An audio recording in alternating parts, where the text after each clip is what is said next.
Hey guys, welcome back to Comic Club. My name's Scott and you are watching episode 2 of the mini-series based on me reviewing Once and Future, Volume 1, The King is Undead. We're going to go on a quick recap of what happened last week. So we will have some minor spoilers if you haven't watched the last video. If you haven't, give that a watch. And if you've already read it, then hopefully you'll know what I'm talking about. And if you haven't read it, then I'd advise you go ahead because issue 1 is very good.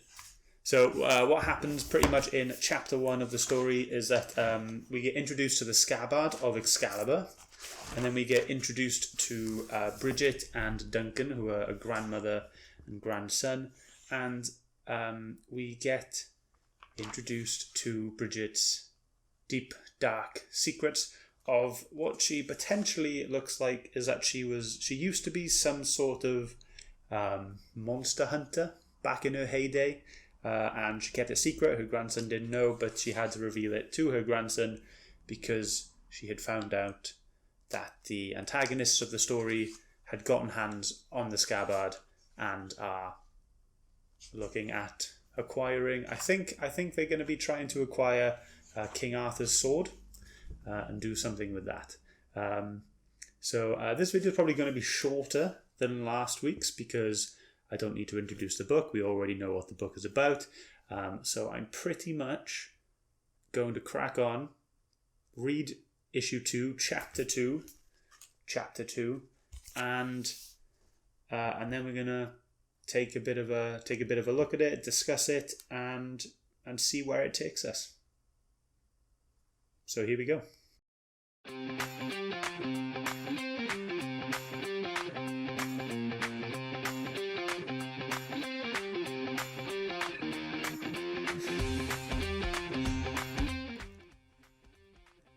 There's a nice little sarcastic section, little bit of speech in here, speaking about the Welsh language. If you can't tell already, I'm Welsh, and yeah, it's quite nice to see little mentions like that.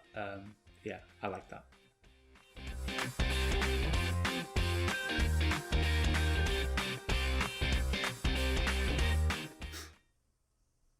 Well, in comparison to the first issue, there's a lot more development in this. Okay, let's just start from the start. So everything carries on from the end of the last issue, where Bridget needs Duncan to take her to Glastonbury, where she thinks the grave of King Arthur is. So and like the last issue, Bridget is very serious in one section, and then back to being a normal grandmother in the next. And I think that's really, really clever how they do that, how that's written in. You know, it shows that she's got a job to do, but she's still willing to look after her grandson and, you know, give him life lessons and teach him things along the way.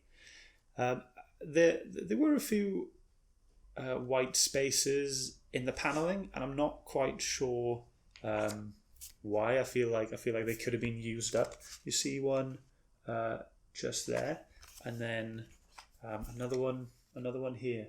I'm not sure why they just couldn't fill in those blanks. Maybe it is for guiding you through the story a bit more, but I'm not sure. There's a picture here. I'm going to show you this in the arty part. It's really cool. It's involving the ladies of the lake, and yeah, I think the detail in that is fantastic. So where this goes, basically, Bridget and Duncan kind of sneakily follow the antagonists into this grave they believe King Arthur is buried in, and it turns out there is something buried in this grave, and they give it the scabbard, and straight away it comes to life. And the thing I was talking about when I mentioned earlier about the Welsh reference, he had just come out of his grave, looked around, said some gibberish, and then they made the joke about him speaking Welsh, and it turns out it was just very, very old Brittonic language. And yeah, that's going to be a little highlight for me, just a little reference to my country. So I like that. Thanks very much, Boom Studios.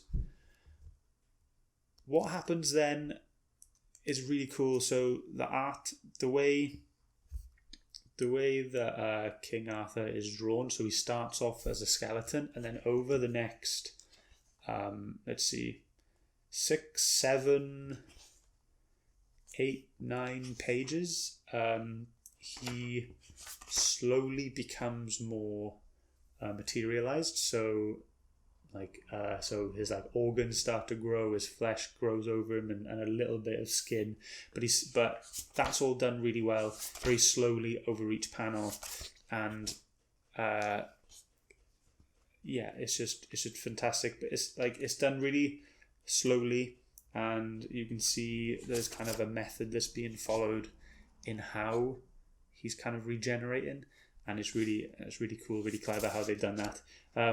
He does know English, and apparently he is able to tell your heritage just by drinking a bit of your blood. And if he doesn't like what you are, you're dead. In this issue, there's a lot more homage and references to the Knights of the Round Table. One of the antagonists, his name is Wayne, so Arthur will refer to him as Gawain, one of the Knights of the Round Table, and he's there's also references to Merlin and Galahad and things like, and I think that's all of the Knights of the Round Table that I mentioned at this stage. But basically, when he rises, the antagonists, they become his little army, the start of his takeover, I guess. And then you've got Bridget and Duncan still hiding, still skulking around. But as we know from the last issue, Duncan is very clumsy and anxious, and he does end up making a mistake, causing the bad guys to know where they are, where they're hiding, and then that's where the issue ends. It ends with Duncan saying, "Do we start shooting now?" And then Bridget saying, "Why not, dear? It can't make it any worse." And I think that's a really, really good way, a nice way for like a grandmother figure to address her grandson in a situation like this. She is very calm and collected in this entire situation. She's just calmly watching the whole situation unfold, trying to figure out what they're doing, what they're up to, and then when they do find out what they're up to, that's when Duncan messes up, and the issue ends, and that's when the knights appear to start a bit of a fight. But yeah, really good, really enjoyed that, really happy that I've carried on with it, and I'm really looking forward to carrying on with it. Let's go ahead for some ratings then. Okay, so we're going to go for the story. Overall, this story does just focus in pretty much one room for the whole issue, but it doesn't really go very far. It's just a lot of development, and you can see that it's pushing into, and this is going to push into the third, fourth, fifth, maybe sixth issue, and so not a lot of story development here. So I'm going to go and give this 7 out of 10, purely based on the fact that it's issue 1 was based over quite a long period of time, so there's a lot of story and development to go through. But this issue, being the same amount of pages, it seems to be a lot like a shorter space of time, probably about 40 40 minutes to an hour in one issue. So a lot of stuff happens very quickly to give that perception of a short space of time. 7 out of 10.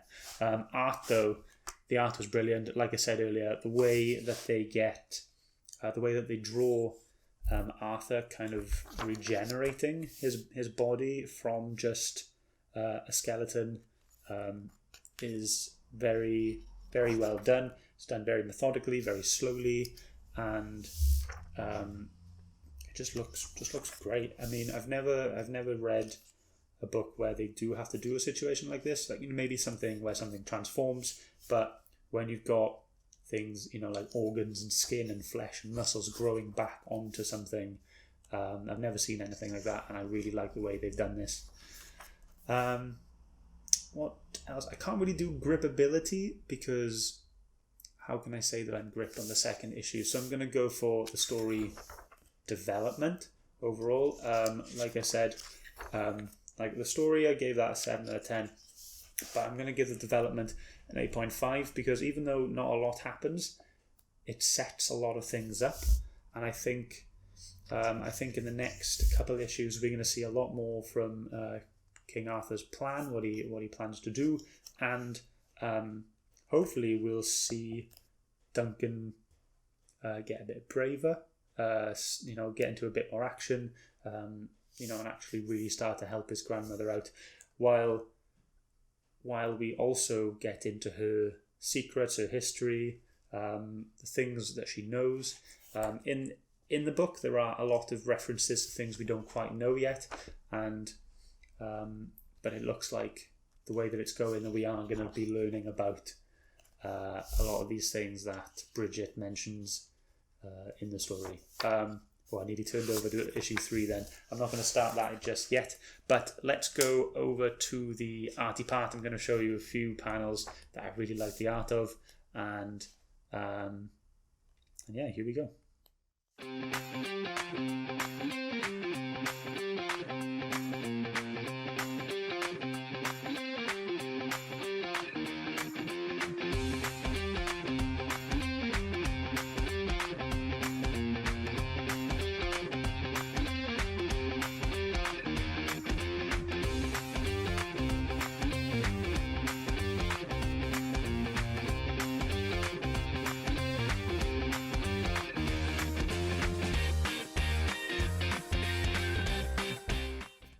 So that's it for another week from me, guys. I've been Scott, you've been watching the Comic Club, and we've been reading issue 2, chapter 2 of Once and Future, volume 1, The King is Undead. Make sure to follow my Instagram page at ScottShelf, and that will be notifying people when the next episode is out.